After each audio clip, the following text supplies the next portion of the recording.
बड़ों को कैसे प्रणाम करना है और छोटों को कैसे बताना है ना।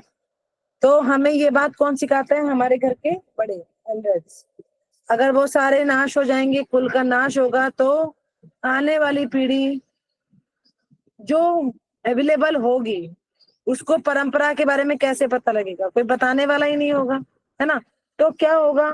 वो मुक्ति लाभ से, यानी कि उन्हें पता ही नहीं लगेगा कि हमें मुक्ति कैसे चाहिए, कैसे मिलेगी। तो इस चीज से क्या जाते हैं? वंचित रह जाते हैं। मतलब उन्हें पता नहीं चलता था। किसी भी कारणवश परिवार के वयोवृद्धों का वध नहीं होना चाहिए। किसी भी कारण से परिवार की मतलब वध नहीं होना चाहिए। जो नेचुरल मृत्यु है, नेचुरल डेथ है, वो एक अलग बात है ना। लेकिन वयोवृद्धों का एक साथ सबका वध नहीं होना चाहिए। अगर ऐसा होता है तो परंपरा नाश होती है। ठीक है, समझ आया? जी माता जी। जी मतलब घर के बड़े नहीं होंगे तो हमें समझाने वाला कोई भी नहीं होगा। ठीक है, श्लोका 40 वैष्णवी। जी माता जी। अधर्म अभिभावतः कृष्ण प्रदूषणेति तुलसी रीत्रिय रत्रिषु दृष्टासु वाश्रोय जायते वर्णशङ्करः। हे कृष्ण, जब कुल में अधर्म प्रमुख हो जाता है तो कुल की स्त्रियां दूषित हो जाती हैं और इस स्त्री तत्व के पतन से हे वृष वृषणावंशी अवांछित संतानें उत्पन्न होती है। हरे कृष्ण माता जी। हाँ, इसमें बताया गया है कि जब कुल में अधर्म प्रमुख हो जाता है, मतलब जब हमें बिहेव अच्छे से व्यवहार करना नहीं आएगा किसी के साथ, है ना। हमें पता ही नहीं लगेगा कि बड़ों को कैसे व्यवहार करना है, छोटों के साथ कैसे व्यवहार करना है। तो क्या होगा? अधर्म बढ़ेगा, अधर्म की प्रधानता आएगी। अधर्म की जब प्रधानता, जिस प्रकार बालक सरलता से कुमार्गामी बन जाते हैं, छोटे बच्चे होते हैं, उन्हें पता नहीं होता कि कौन सा रास्ता सही है और कौन सा रास्ता गलत। उन्हें जैसे समझाया जाएगा वो वैसे ही बनते चले जाएंगे। जैसे आपने सुना है ना, कुम्हार कच्ची मिट्टी को जैसी चाहे वैसी शेप दे सकता है ना। कच्ची मिट्टी कौन है यहाँ? बालक। कुम्हार कौन है?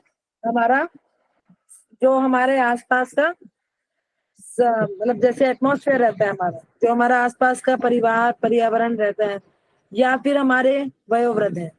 अगर वयोवृद्ध है, यानी कि अगर एक अच्छा कुम्हार होगा तो क्या करेगा? वो एक अच्छी शेप देगा मिट्टी को, है ना। लेकिन अगर वो कुम्हार ही सही नहीं है, यानी कि उसको शेप देने वाला ही सही नहीं है, तो क्या उस मिट्टी की शेप सही आ सकती है? नहीं आ सकती, है ना। तो वही बात कही गई है कि जब घर के वयोवृद्ध का वध हो जाता है, कुल का नाश हो जाता है, तो बालकों को शेप कौन देता है? मिट्टी को, बाहर वाले। और वो कभी भी सही शेप नहीं दे सकते, है ना। वो सही संस्कार नहीं दे सकते। जो संस्कार हमारे माँ बाप, हमारे बड़े हमें दे सकते हैं, वो हमें बाहर वाला कोई नहीं दे सकता, है ना। क्योंकि उन्हें प्रभाव ही नहीं पड़ेगा कि आप सही बन रहे हो या गलत। प्रभाव किसको पड़ता है? घर में माँ बाप को प्रभाव पड़ता है कि संतान कैसी बन रही है ना। और किसी पे कोई प्रभाव नहीं पड़ता। तो इसमें बोला गया है कि जिस प्रकार बालक सरलता से कुमार्गामी बन जाती हैं, उसी प्रकार स्त्रियां भी पतोन्मुखी होती हैं। स्त्रियों का भी कहा गया है, स्त्रियों की बुद्धि भी ज्यादा शार्प नहीं होती है ना। जब उन्हें कोई समझाने वाला नहीं होगा तो वो भी अपनी बुद्धि अलग ही चलाती है, और अपनी बुद्धि जब अलग चलाती हैं तो अधर्म का साथ देती हैं। तो कहने का मतलब, आप कुम्हार का एग्जाम्पल याद रखेंगे इसमें कि कुम्हार जो होता है वो कच्ची मिट्टी को शेप देता है ना। लेकिन अगर कुम्हार ही सही नहीं होगा तो मिट्टी की शेप भी सही नहीं होगी। और अगर कुम्हार सही से मतलब है हमारे माँ बाप, और कुम्हार गलत से मतलब है बाहर वाले। ठीक है। और कच्ची मिट्टी से अभिप्राय है हम बालक। छोटा बच्चा जो होता है उसे जैसे संस्कार दिए जाते हैं, जैसे वातावरण में रखा जाता है, उसके ऊपर उसी का प्रभाव जाता है। अब जैसे आप गीता सीखते हो, है ना। अब आप गीता सीख रहे हो और एक बच्चा वो जो जिसे गीता का कोई ज्ञान नहीं है, तो दोनों में श्रेष्ठ कौन होगा? जो गीता सीख रहा है, तो गीता का ज्ञान है, जिसको पता है सही गलत क्या है, कैसे व्यवहार करना है, कैसे बात करनी है, कैसे दूसरों के साथ आचरण करना है। तो ये बात कैसे पता लगेगी? जब हम उस वाले एटमोसफेयर में रहेंगे, है ना। तो इस बातों का ध्यान रखेंगे आप, है ना। अगला श्लोक है 41, पढ़िए बेटा। जी माताजी। शंकर नरकाय एव कुलानां कुलस्य च पतन्ति पितरः हि येषां लुप्तपिण्ड उदकक्रिया। अवांछित संतानों की वृद्धि से निश्चय ही परिवार के लिए तथा पारिवारिक परंपरा को विनष्ट करने वालों के लिए नारकीय जीवन उत्पन्न होता है। ऐसे पतित कुलों के पुरखों पितर लोग गिर जाते हैं, क्योंकि उन्हें जल तथा पिंड दान देने की क्रियाएं समाप्त हो जाती है। हरे कृष्ण माता जी। ठीक है, आपके घर में, सबके घर में जब श्राद्ध चलता है ना, श्राद्ध वगैरह होते हैं, तो आप सबने देखा है कि हम अपने पूर्वजों को तर्पण करते हैं, है ना, तर्पण देते हैं, पूजा करते हैं, है ना। आप पंडित आता है, वो मंत्र आदि उच्चारण करता है ना। गौ को, कुत्ते को, कौवे को, सबको हम खिलाते हैं, है ना। तो हम अपने क्या कर रहे हैं? पितरों को तर्पण करते हैं। लेकिन अगर सारा कुल नाश हो जाएगा, मान लीजिए हमारे बड़े ही नहीं होंगे, तो हमें कैसे पता लगेगा हमारे कौन से पितर का क्या है ना। हमारा कौन सा कब गया, हमें उसके लिए क्या करना है। और जब तर्पण नहीं होगा तो सारा उन जो हमारे पूर्वज हैं उनको जल आदि का नहीं मिलेगा। इसमें लिखा गया है सकाम कर्म के विविधानों के अनुसार कुल के पितरों को समय समय पर जल तथा पिंडदान दिया जाना चाहिए। जल तथा पिंडदान से आशय इसी बात से है बेटा कि जब हम श्राद्ध आदि करते हैं तो हम उन्हें जल और पिंड आदि का दान करते हैं, जो कि आवश्यक है। यह दान विष्णु पूजा द्वारा किया जाता है, क्योंकि विष्णु को अर्पित भोजन के उच्चिष्ट भाग, जो भगवान को अर्पित भोजन होता है उसका उच्चिष्ट भाग मतलब भोग लगा हुआ खाना, भोग लगा हुआ खाना उच्चिष्ट हो जाता है। उच्चिष्ट भाग यानी कि वो क्या हो जाता है? प्रसाद बनता है ना। हम कहते हैं ना भोग लगा के खाइए, भोग लगा के खाइए, तो भोग लगा के क्या हुआ? वो प्रसाद बन गया। लेकिन किसी व्यक्ति का भोग लगा के नहीं, भगवान का भोग लगा के खाइए, है ना। तो भगवान का भोग लगा के जब हम खाते हैं तो प्रसाद बन जाता है, और उस प्रसाद को खाने से हमारे कई पाप कर्मों से हमारा उद्धार हो जाता है। हमारे कई पाप कर्म जो है वो नाश हो जाते हैं केवल प्रसाद खाने से, है ना। तो इसमें लिखा है कि भोजन के उच्च भाग यानी प्रसाद के खाने से सारे पाप कर्मों से उद्धार हो जाता है। कभी कभी पितृगण विविध प्रकार के पाप कर्मों से ग्रस्त हो सकते हैं। कई बार हमारे कहते हैं ना घर में पितृदोष चल रहा है, पितृदोष, तो पितृदोष का मतलब यही होता है बेटा, वो पाप कर्मों से ग्रस्त हो जाते हैं। और जब भगवान का उच्चिष्ट, भगवान के भोजन का उच्चिष्ट हम खाते हैं तो उन्हीं पाप कर्मों से हमारा उद्धार होता है। तो और कभी कभी उनमें से कुछ को स्थूल शरीर प्राप्त ना हो पाने के कारण कई बार कुछ ऐसे मर जाते हैं जिन्हें उनका शरीर प्राप्त नहीं होता, यानी कि अगला जन्म नहीं मिल पाता, प्रेत योनि में घूमते रहते हैं वो कई वर्षों तक। तो भी हम जो पिंडदान करते हैं, जो हम भगवान का खिलाते हैं, उससे उनको शरीर मिलता है। तो भी वो हमें आशीर्वाद देते हैं कि हमने उनका शरीर दिया है उनको। तो उन्हें प्रेतों के रूप में सूक्ष्म शरीर धारण करने के लिए बाध्य होना पड़ता है। कई बार इतना पाप कर्म हो जाता है कि हमारे पितृ जो है उन्हें शरीर नहीं मिलता, वो प्रेतों के साथ वास करते हैं एक सूक्ष्म शरीर के साथ, उनको पूरा शरीर नहीं मिलता। अतः जब वंशजों द्वारा पितरों को बच्चा प्रसाद अर्पित किया जाता है तो उनका प्रेत योनि तथा अन्य प्रकार के दुखमय जीवन से उद्धार हो जाता है। जब हम लोग, हमारे घर में श्राद्ध किया जाता है तो हमारे पितरों को यदि कोई प्रेत योनि में घूम भी रहा होगा तो भी उसको क्या होगा? उद्धार होगा, उसको उसका शरीर मिलेगा, है ना, उद्धार हो जाता है। पितरों की इस तरह की सहायता पहुंचाना कुल परंपरा है। एक परिवार में रहकर ही आप ये चीजें सीख सकते हो, अलग रहकर नहीं। अगर परिवार के वयोवृद्ध नहीं होंगे तो आपको ये शिक्षाएं कहीं से नहीं मिलेंगी, क्योंकि ये बातें सिर्फ हमारे वृद्ध ही हमें बता सकते हैं और कोई नहीं, है ना। और किसी को क्या पता आपका कौन कब मरा, आपको कब श्राद्ध करना है, पता है किसी को नहीं। आपके घर में आपने देखा होगा आपके दादी दादा हैं, वही बताते हैं आपकी मम्मी और को कि भाई श्राद्ध करना है, स्थिति में करना है ना। देखा है ना आप सबने, सबके घर में होता होगा ये, ठीक है।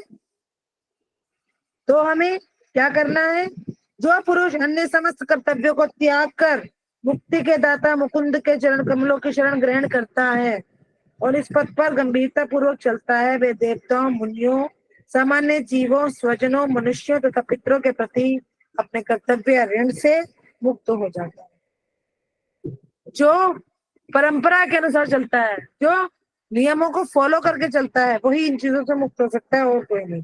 श्री भगवान की सेवा करने से ऐसे दायित्व तो अपने आप पूरे हो जाते हैं। श्लोका 42 पढ़िए।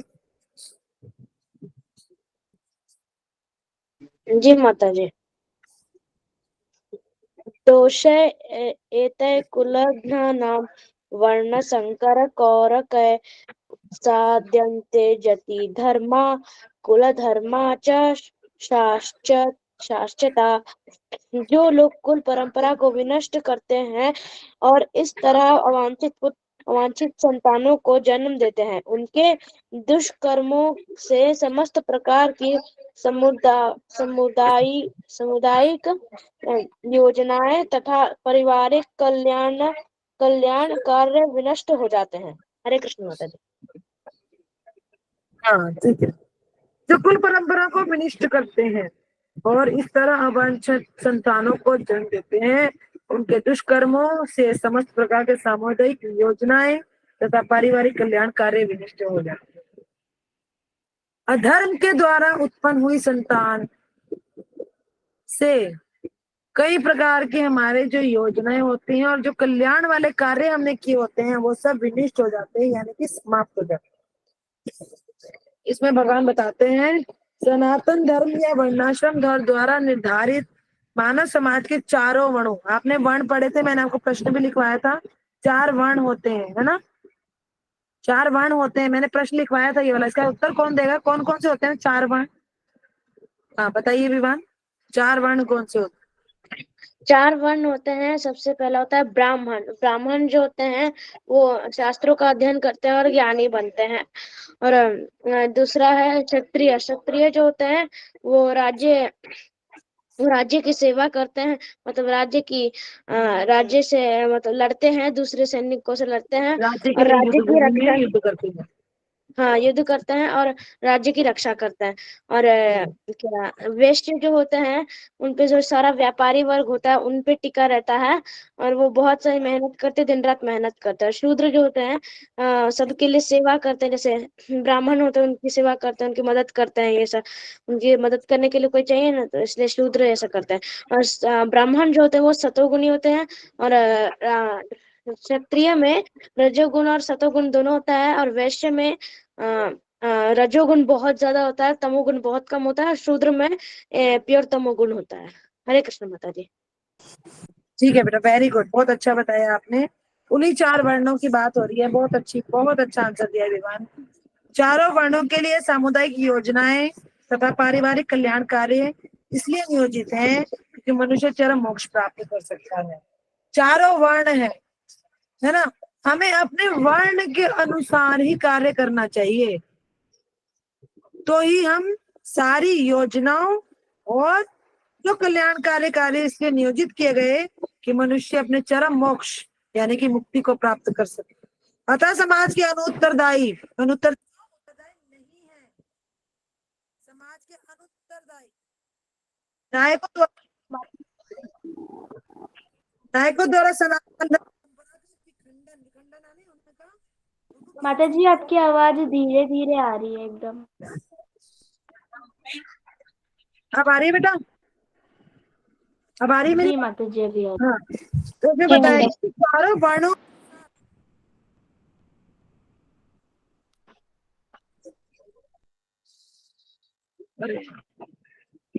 मा- हाँ बेटा, चारों वर्णों के अनुसार जो कार्य करता है वो चरम मोक्ष को प्राप्त करता है, लेकिन जो उसका विखंडन करता है यानी कि इसके नियम को फॉलो नहीं करता, वो क्या करता है? समाज में अव्यवस्था फैलाता है। वो ब्राह्मण अगर ब्राह्मण को छोड़ के शूद्र का काम करने लग जाएगा तो व्यवस्था बिगड़ जाएगी ना, व्यवस्था बिगड़ जी जाएगी, माता जी। है ना। अगर प्रिंसिपल पियोन का काम करने लग जाएगी और पियोन प्रिंसिपल पे जाकर बैठ जाएगा चेयर पे, तो व्यवस्था बिगड़ जाएगी ना स्कूल की। इसी तरह समाज की व्यवस्था बिगड़ बिगड़ जाती है बेटा। जब हमें पता है कि हम क्या है और हम उसको छोड़कर कहीं और जा रहे हैं तो व्यवस्था बिगड़ी जाएगी। इसलिए हमको वर्णों के अनुसार कार्य करना चाहिए, उसका विखंडन नहीं करना चाहिए, नियमों को फॉलो करना चाहिए, और इसी अगर हम फॉलो करेंगे तो हम चरम मोक्ष यानी कि मुक्ति को प्राप्त करेंगे और समाज में एक सुदृढ़ व्यवस्था बनाकर रख सकते हैं। ठीक है। और जो नहीं बनाते वो निश्चय ही कुव्यवस्था की ओर अग्रसर होते रहते हैं, है ना। और जब कुछ लोग कुव्यवस्था करते हैं तो उससे समाज में क्या होता है? शांति खत्म होती है, लोगों का दिमाग क्या होता था, कहीं और चलने लग जाता है ना। इसलिए वर्णों के अनुसार नियमों को फॉलो करना है और कार्य करना है। श्लोका 43 पढ़िए। जी माता जी। संजय उवाच एवम् उक्त्वा अर्जुनः सङ्ख्ये रथ उपस्थते उपाविशत् विसर्जय सशं चापशोक सविग्रह मानस्य। संजय ने कहा, युद्ध भूमि में इस प्रकार कह कर अर्जुन ने अपना धनुष तथा बाण एक और रख दिया और शोक संतप्त चित्त से रथ के आसन पर बैठ गया। हरे कृष्ण माता जी। माता जी, माता जी 46 श्लोक था माता जी। 43 43 श्लोक बेटा, माता जी अभी 46 पढ़ा है वैष्णवी ने। 43 पढ़ना है बेटा, 42 ही तो करा है अभी हमने। कौन? सॉरी माता जी। उत सत्र कुल धर्माणां मनुष्याणां जनार्दनः नरके नियतं मेरे वहां वा पढ़िए, बाथरूम में पजामा टंगा पड़ा है, उसमें पढ़िए मेरी चाबी। इति अनुशोषम। हे प्रजापालन कृष्ण, मैंने गुरु परंपरा से सुना है कि जो लोग कुल धर्म का विनाश करते हैं वे सदैव नरक में वास करते हैं। हरे कृष्ण माता जी। ओके। हे प्रजापालक कृष्ण, कौन कह रहा है ये बात? अर्जुन कह रहा है कृष्ण को। हे प्रजापालक कृष्ण, मैंने गुरु परंपरा से सुना है कि जो लोग कुल धर्म का विनाश करते हैं वे सदैव नरक में वास करते हैं। आपने कल पढ़ा था ना कि अर्जुन ने 4 कारण बताए थे युद्ध ना करने के। युद्ध ना करने के 4 कारण बताए थे उसने, है ना। कौन बताएगा वो 4 कारण कौन से थे?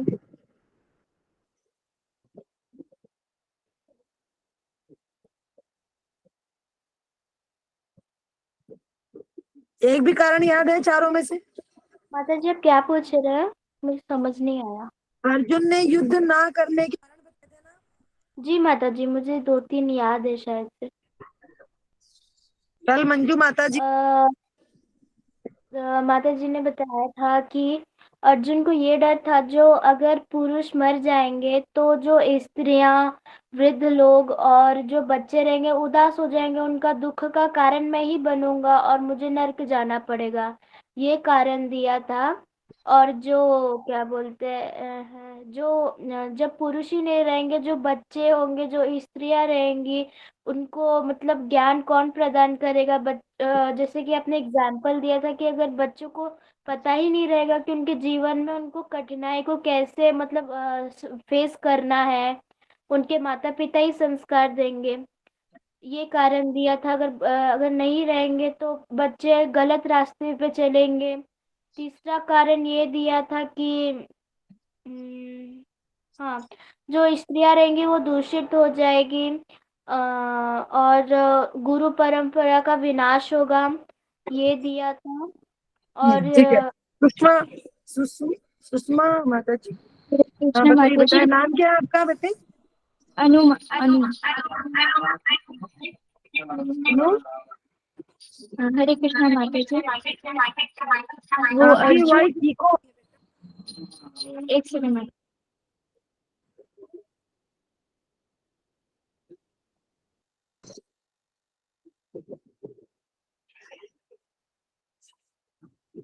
हाँ बोलिए, सुषमा माता जी यहाँ से बोलिए बेटे। हरे कृष्ण माता जी, वो अर्जुन को उसका पाप का भय था, और वो सोच रहे, वो मानव था तो उसका बुद्धि बुद्धि देहात्मा बुद्धि था। ये दो कारण ही याद है। ठीक है वैष्णवी, और आपने दोनों ने सही जवाब दिया है। और एक कारण ये भी था कि अगर सब लोग मर जाएंगे तो पितरों को जल और तर्पण माता जी भी मेरे ऊपर ही। आवाज आ रही है मेरी? माता जी कट कट के आ रहे। क्या आ अच्छा रही मैं है? दोबारा बोल, अब आ रही है बेटे? जी माता जी। जी माता जी। ठीक है, तो उसमें कारण ये भी बताया था कि जब सब लोग मर जाएंगे तो पितरों को तर्पण करने वाला कोई बचेगा नहीं, जिससे मुझे वो भी दोष लगेगा, है ना, कुल परंपरा का नाश करने का दोष भी मेरे मेरे को ही जाएगा। तो वही बात यहाँ पर रिपीट करके अर्जुन दोबारा बोलते हैं। अर्जुन अपने तर्कों को अपने निजी अनुभव पर ना आधारित करके आचार्य से जो सुन रखा है उस पर आधारित करता है। मतलब वो अपना निजी कोई बात नहीं बोल रहा है, वो ये बोल रहा है कि मैंने गुरु से भी यही सुना है कि जो कुल धर्म का विनाश करते हैं वे सदैव नरक में जाते हैं। यानी कि उसे नरक जाने का भी डर था कि मैं नरक में जाऊंगा, है ना, इसलिए वो ये बात बार बार कह रहा था। वास्तविक ज्ञान प्राप्त करने की यही विधि है। जिस व्यक्ति ने पहले से ज्ञान प्राप्त कर रखा है उस व्यक्ति की सहायता के बिना कोई भी वास्तविक ज्ञान तक नहीं पहुंच सकता। अब मान लीजिए गुरु ही नहीं होंगे जिनको ज्ञान है, तो आगे वाली जनरेशन को कैसे ज्ञान मिलेगा? मिल सकता है? नहीं मिल नहीं सकता माता। ना।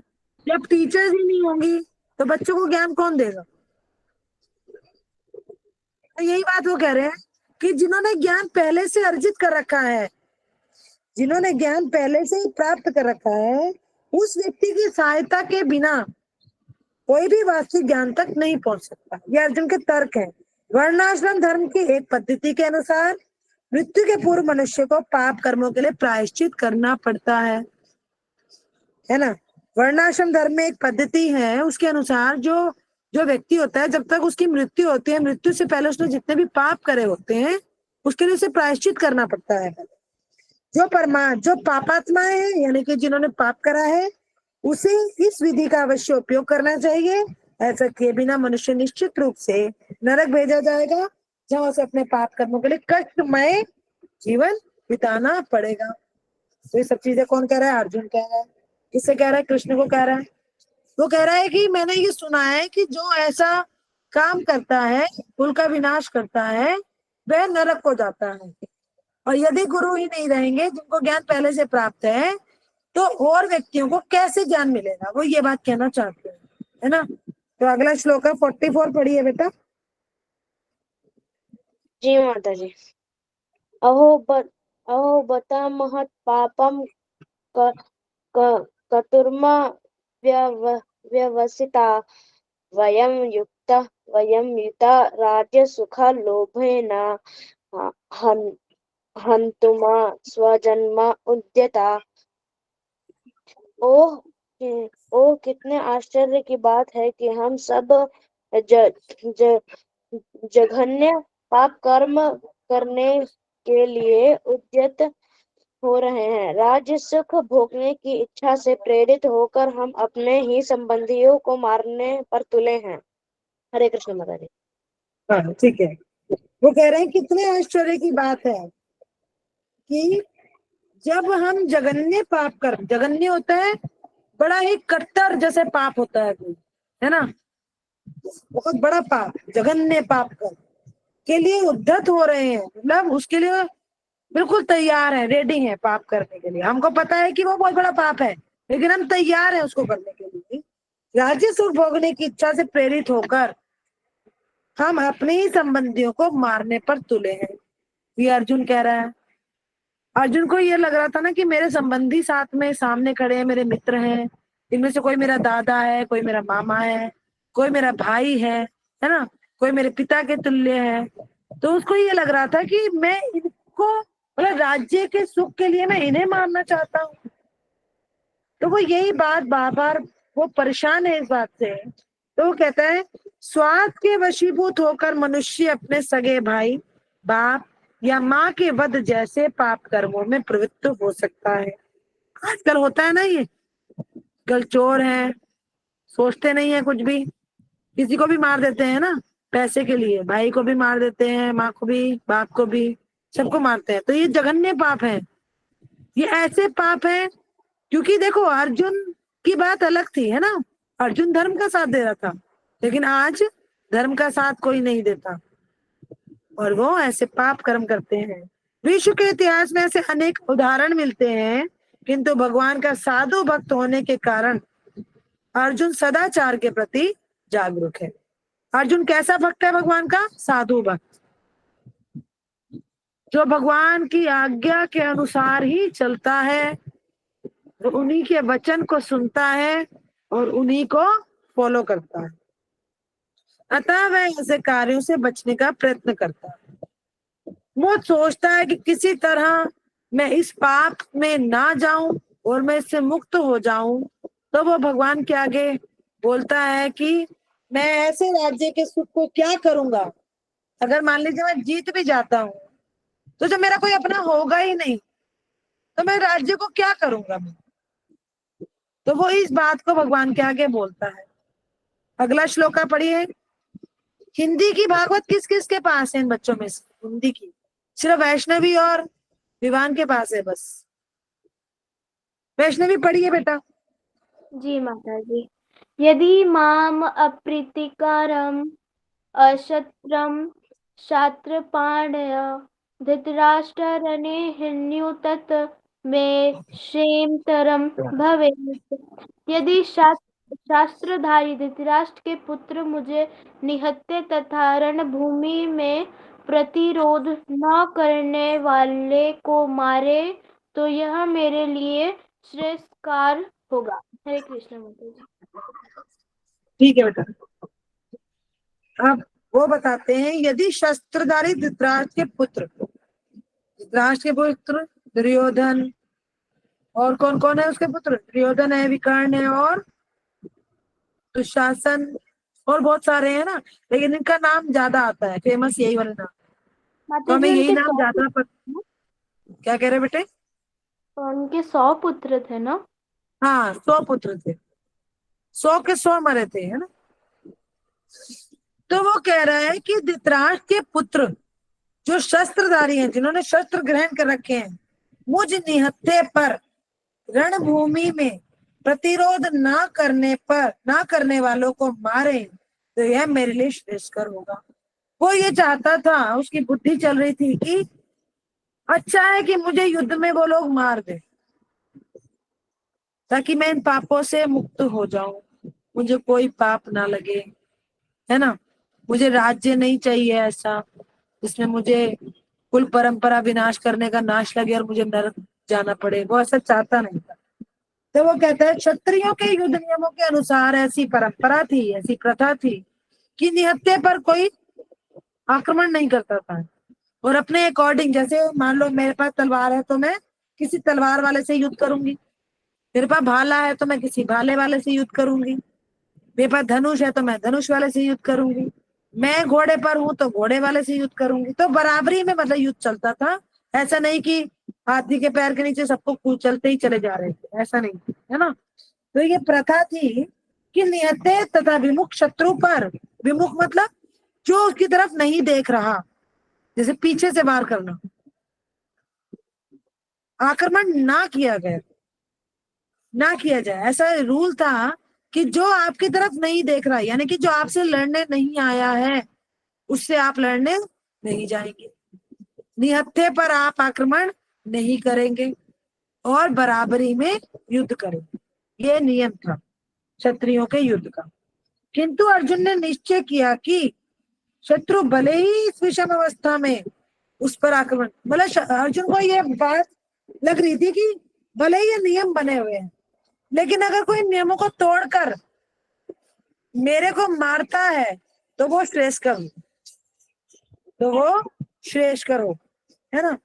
किंतु वे युद्ध नहीं करेगा, उसका ये मतलब मन बन गया था कि मैं अब युद्ध नहीं करूं।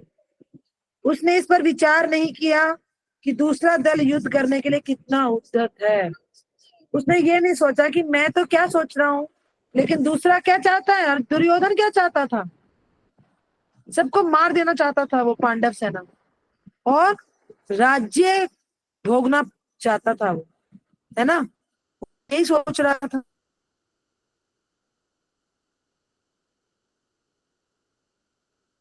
लेकिन अर्जुन, क्योंकि अर्जुन धर्म के पक्ष में था, अर्जुन साधु भक्त है, अर्जुन कृष्ण के सानिध्य में है, इसकी बुद्धि दया से चल रही है। ये जो भक्त होते हैं वो बहुत दयालु होते हैं, वो गत का नहीं करते, वो किसी को दुख नहीं दे सकते। तो इन सब लक्षणों का कारण उसकी दयाद्रता है। दयाद्रता मतलब दयालुता, उसकी दयालुता है इसका कारण।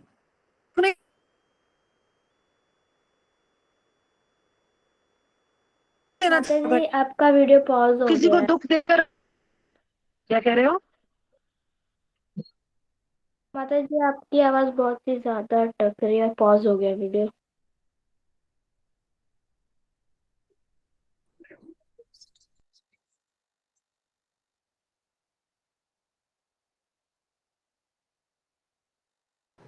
अब आ रही है बेटा? हरे कृष्णा, जी माता जी। हरे कृष्णा, आ रही है मेरी आवाज? जी ठीक है। माता जी। तो शुद्ध भक्त होने के लिए क्या गुण उत्पन्न होते हैं? दयालुता आती है ना, दूसरे का प्रति प्रेम आता है, कोई धोखे वाली बात नहीं आती। ये सब कृष्ण की भक्ति करने से हमारे अंदर आता है ना। तो श्लोका नंबर 46 पढ़िए विवान। जी माता जी। एवं उक्त्वा अर्जुना संख्ये रथा उपस्थे उपाविशत विसृज्य सशरम चापम शोक संविघ्न मानस। संजय ने कहा, युद्ध भूमि में इस प्रकार कहकर अर्जुन ने अपना धनुष तथा बाण एक ओर रख दिया और शोक समस्त चित्त से रथ के आसन पर बैठ गया। हरे कृष्ण माता जी। हाँ, तो अब संजय बता रहे हैं किसको? धृतराष्ट्र, क्योंकि संजय को दिव्य दृष्टि प्राप्त थी, तो संजय सब कुछ देख रहे थे। तो अब संजय धृतराष्ट्र को बताते हैं कि युद्ध भूमि में इस प्रकार कहकर अर्जुन ने अपना धनुष तथा बाण एक और रख दिया और दुख से, मतलब शोक वाले चित्त से, वो दुखी हृदय से वो रथ के आसन पर बैठ गए। अपने शत्रु की स्थिति का अवलोकन करते समय अर्जुन रथ पर खड़ा हो गया था, किंतु वह शोक से इतना संतप्त हो उठा कि अपना धनुष बाण एक और रखकर रथ के आसन पर पुनः बैठ गया। ऐसे दयालु तथा कोमल हृदय व्यक्ति जो भगवान की सेवा में रत हो, आत्मज्ञान प्राप्त करने के योग्य। पहले तो वो बड़े जोश में आया था रथ पर चढ़कर, है ना, युद्ध करने के, कि मैं ऐसे युद्ध करूंगा, ये करूंगा, वो करूंगा। लेकिन जब उसने देखा कि मेरे सामने तो मेरे अपने ही खड़े हैं, मैं इनको कैसे मारूं, मैं इनको दुख नहीं दे सकता। यदि मैं इन्हें मारता हूँ और सारे मर जाते हैं तो मैं ऐसे राज्य को क्या करूंगा, है ना। तो उसके मन में कई तरीके के विचार आने लगे, दुख आने लगा। तो वो इसी दुख के, जितने मतलब उत्साह के साथ वो युद्ध करने आया था, वो सब उसका खत्म हो गया और वो शोक दुखी हृदय से आसन पर बैठ गया रथ के और युद्ध ना करने के लिए सोचने लगा। तो जो भगवान का शुद्ध भक्त होता है उसी के अंदर ये चीज आ सकती है ना। नहीं तो हमें अगर पता हो कि सामने वाला हमसे लड़ रहा है गलत बात पे, गलत बात बोल रहा है हमको, तो हम क्या करेंगे, तुरंत उसे प्रत्युत्तर देंगे, तुरंत रिप्लाई करेंगे उसको। अपने से छोटा होगा तो एक आधा लगा भी देंगे, है ना। लेकिन भगवान का जो भक्त होता है वो ऐसा नहीं करता, वो विचार करता है, अपने मन में टटोलता है अपने आप को कि मैं क्या करूं, गलत करूं, क्या करूं, सही करूं, ये मेरे से गलत हो जाएगा, है ना, किसी को दुख नहीं देना है, तो ऐसा विचार करता है। तो भगवान की भक्ति करने से ये गुण हमारे अंदर उत्पन्न होते हैं, नहीं तो हमारे पास ये गुण कभी नहीं आ सकता।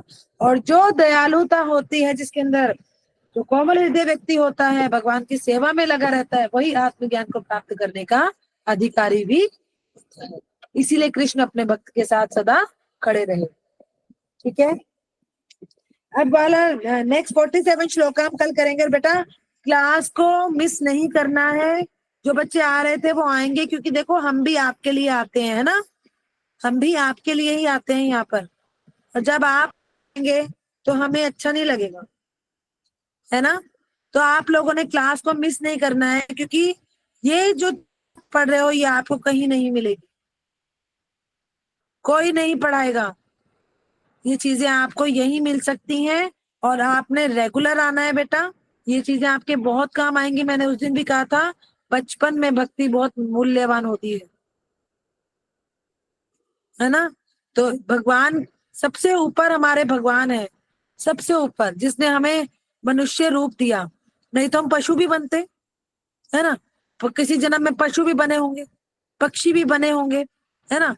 तो हमें भगवान ने कितना सुंदर रूप दिया है, ये बुद्धि दी है भगवान ने हमें, सही गलत को जज करने की बुद्धि दी है। तो हमें पता है कि हम, देखो, जो भगवान की भक्ति करता है वो कभी पशु में नहीं जाता, है ना, वो सदा मनुष्य बनता है। तो आपको भगवान की भक्ति करनी है बेटा, क्योंकि गीता सुनने से ही हमारे कई सारे पाप खत्म होते हैं, कई जन्मों के पाप। और आपको तो बहुत छोटी उम्र में मिल रहा है, ये आपका बहुत बड़ा सौभाग्य है ना। तो आपने ये चीज नहीं छोड़नी है। दुनिया में कुछ भी आपके काम नहीं आने वाला है अगर आपको भगवान की भक्ति नहीं मिलती। तो भगवान की भक्ति सबसे ऊपर है, सबसे ऊपर, इससे ऊपर कुछ भी नहीं है जीवन में।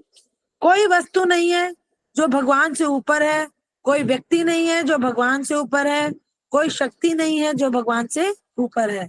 तो आपको भगवान को पूछना है, भगवान के बारे में जानने की इच्छा रखनी चाहिए और भगवान की सेवा में लगना चाहिए। सब कुछ करना चाहिए लेकिन भगवान की सेवा को कभी नहीं छोड़ना चाहिए। तो आप लोग अपनी क्लास कभी मिस नहीं करेंगे। और हम भी, मैं है, मंजू माता जी है ना, हम आपके लिए ही आते हैं, आपके लिए हम समय निकालते हैं अपना। हमें पता रहता है कि आप लोग बैठे हैं, तो आप लोग को भी ये रहना चाहिए कि हमारी टीचर आप हमारा इंतजार करती है। ठीक है, तो आप लोगों ने क्लास मिस नहीं करनी बेटा। सब लोग, आज मैंने भी तिलक लगाया था लेकिन वो हट गया, तो आप लोग तिलक लगाकर जरूर आइए बेटे। और डेली माला करनी है आपने, क्लास में माला, क्योंकि क्लास का टाइम शॉर्ट हो गया है ना, तो इसलिए माला नहीं करा सकते हम क्लास में, लेकिन एक माला आपने जरूर करनी है और बताना है मुझे ग्रुप में कि आपने माला करी है या नहीं। ठीक है बेटा, तिलक जरूर लगाना है और तिलक मस्तिष्क पे जरूर होना चाहिए। तिलक हमारे वैष्णव की पहचान होती है बहुत बड़ी। मतलब जी, मैं हाँ डेली जी, बोलो। स्कूल से पहले स्कूल से जाने से पहले मैं हमेशा एक माला करता हूँ माता जी। हाँ, वेरी गुड सुबह बेटा, वेरी गुड। माला करने से विद्या भी बहुत अच्छी आती है, बहुत अच्छी विद्या मिलती है हमें, क्योंकि भगवान को पता है कि ये मेरे लिए कर रहा है ना। भगवान को पता है कि इसको मैं याद हूं, ये मुझे भूला नहीं, है ना। भगवान को कभी नहीं भूलना है बेटा। मस्तिष्क में हमेशा ध्यान रखना है कि हम किसकी संतान है, कृष्ण की, और हमें कृष्ण को कभी नहीं भूलना है। सब कुछ आपका छूट जाए लेकिन भगवान की भक्ति कभी नहीं छूटनी चाहिए बेटे। पढ़ाई भी करो, भगवान की भक्ति भी करो, मम्मी पापा का कहना भी मानो, सब कुछ करो, लेकिन अपने अपना कर्म आपको खुद बनाना है। हर कोई अपना कर्म खुद बनाता है ना।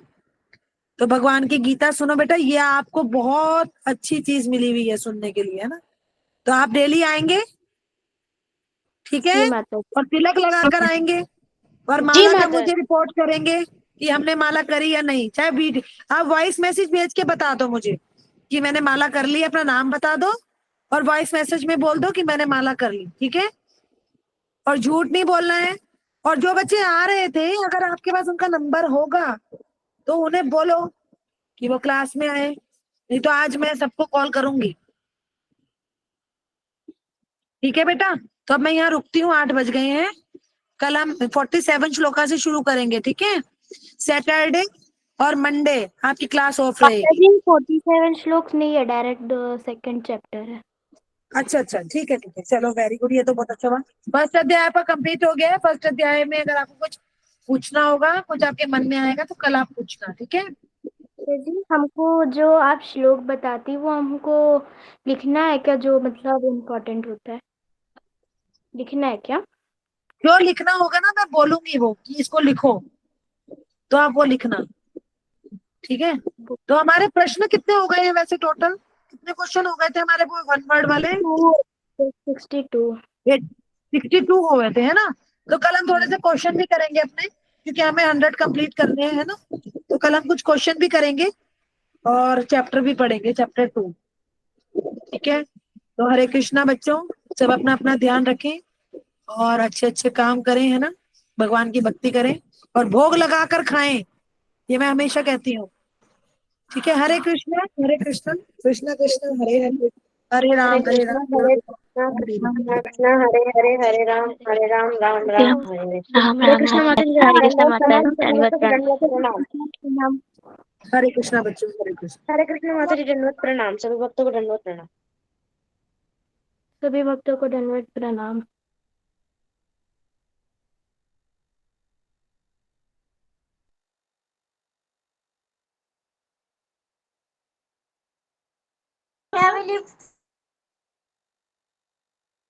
मैंने देखा कि आपका व्हाट्सएप नंबर मेरे पास है, ममता पवार है ना आपकी मम्मी का नाम?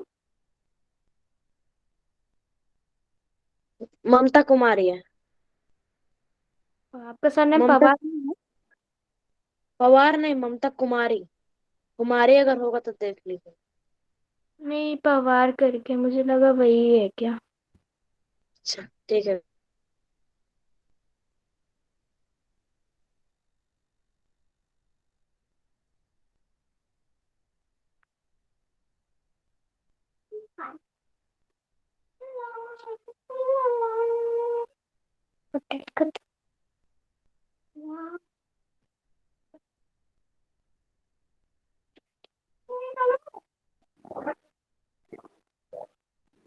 मेरा 2